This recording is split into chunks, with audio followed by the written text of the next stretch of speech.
Bir piyola choyga 4 kishi barmog'ini botirsa rasvo bo'ldi deb ichmaydilar-u.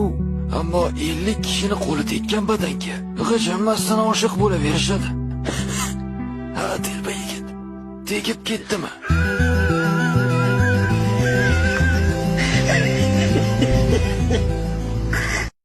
Bir piyola choyga 4 kishi barmog'ini botirsa rasvo bo'ldi deb ichmaydilar-u. Ammo 50 kishini qo'li tekkan badanga g'ijinmasdan oshiq bo'laverishadi. Ha, telba yigit. Tegib ketdimi?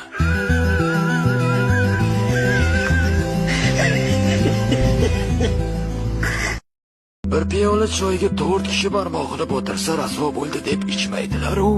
Ammo 50 kishini qo'li tekkan badanga g'ijinmasdan oshiq bo'laverishadi. Ha, telba yigit. Tegib ketdimi? Ha ha ha ha.